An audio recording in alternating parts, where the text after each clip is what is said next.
అందరికీ నమస్తే, welcome to focus now. నేను నవీన్. తెలంగాణ రాష్ట్రంలో సీఎం రేవంత్ రెడ్డి విద్యారంగంలో విప్లవాత్మక మార్పులకు నాంది పలుకుతున్నారు. గతంలో కేసీఆర్ ఉన్నప్పుడు చూసుకుంటే విద్యా వ్యవస్థ ఏ రకంగా అటకెక్కిందో, ఏ విధంగా నిర్లక్ష్యం చేశారో అది అందరికీ తెలిసిందే. అయితే విద్యా వ్యవస్థని గాడిలో పెట్టేందుకు విద్యా వ్యవస్థలో నూతన మార్పులు చేసింది రేవంత్ రెడ్డి ప్రభుత్వం. ఇందులో భాగంగా తెలంగాణలో కొత్తగా 571 నూతన స్కూళ్ళు తేవడానికి సిద్ధంగా ఉన్నారు.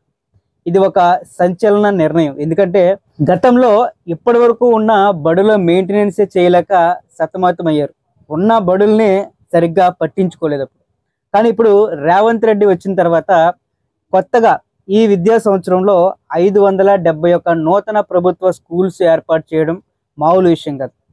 రేవంత్ రెడ్డి గారు ఫస్ట్ నుంచి చెబుతుంది ఇదే, విద్యా వ్యవస్థని అభివృద్ధి చేయాలని, ప్రతి ఒక్కరూ కూడా చదువు బాట పట్టాలని, నిరక్షరాస్యులు ఉండకూడదు అనే ఉద్దేశంతో ఆయన పనిచేస్తున్నారు. ఆయన మాట్లాడుతూ కూడా ఇప్పుడు మనం బడులపై పెట్టుబడి పెడితే భవిష్యత్తులో అవి రిటర్న్స్ తెస్తాయని. దీని అర్థం ఏంటంటే నేటి తరాలకు గనక విద్యని అందిస్తే రేపటి రోజున ఆ విద్య వాళ్ళ కాళ్ళపై వాళ్ళు నిలబడేలాగా చేస్తుంది అని దాని అర్థం. ఈ ఉద్దేశంతోనే విద్యాశాఖని నూతన మార్పులు చేస్తున్నారు. అయితే నిన్నటి వరకు కూడా తెలంగాణ రాష్ట్రంలోనే కొన్ని మారుమూల గ్రామాల్లో, గిరిజన ప్రాంతాల్లో బడులు లేవు. ఒకవేళ ఉన్నా సరే సరైనటువంటి బిల్డింగ్స్ లేవు. అలాంటప్పుడు ఏమవుతుందంటే ఆ ప్రాంతాల్లో విద్య పైన మక్కువ చూపించలేదు. పిల్లలు, తల్లిదండ్రులు కూడా బడికి వెళ్ళడానికి కానీ, బడికి పంపించడానికి కానీ ఇష్టపడరు. చదువుకి దూరం అయిపోతారు. వాటన్నిటినీ కూడా దృష్టిలో పెట్టుకుని రేవంత్ రెడ్డి గారు ఈ నిర్ణయం తీసుకున్నట్టు తెలుస్తుంది. దీనికోసమే కొత్తగా విద్యా కమిషన్ని ఏర్పాటు చేశారు. బహుశా విద్యా కమిషన్ ఏర్పాటు ఇదే ఫస్ట్ టైం అనుకుంటా తెలుగు రాష్ట్రాల్లో చూసుకుంటే. అలాగా విద్యా కమిషన్ని ఏర్పాటు చేయటం, విద్యారంగంలో ముందుకెళ్ళడం, పిల్లలకి మెరుగైన క్వాలిటీ ఎడ్యుకేషన్ అందించాలని తీవ్ర కృషి చేస్తున్నారు రేవంత్ రెడ్డి.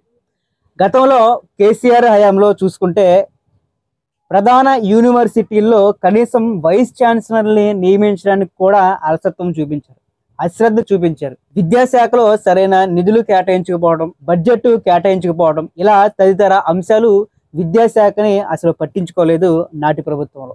నేడు సీఎం రేవంత్ రెడ్డి గాడి తప్పిన విద్యారంగాన్ని మళ్ళీ తిరిగి గాడిలో పెట్టడమే కాదు, విద్యాశాఖలో సంచలనాత్మక నిర్ణయాలు కూడా తీసుకుంటున్నారు. అయితే ఇక్కడ వరకు బాగానే ఉంది, కానీ ఇక్కడ ప్రభుత్వం కొంచెం ముందు చూపుతో ఆలోచించాలి, కొంచెం తెలివిగా ఆలోచించాలి. ఏంటి అంటే మారుమూల గ్రామాల్లో, ట్రైబల్ ఏరియాస్లో ఈ విద్య పైన ఆవశ్యకతను పెంచాలి. సరైన గైడెన్స్ ఇవ్వాల్సినటువంటి అవసరం ఉంది. చదువు విలువలు పిల్లలకి, ఇటు తల్లిదండ్రులకు కూడా చెప్పాల్సినటువంటి అవసరం ఉంది.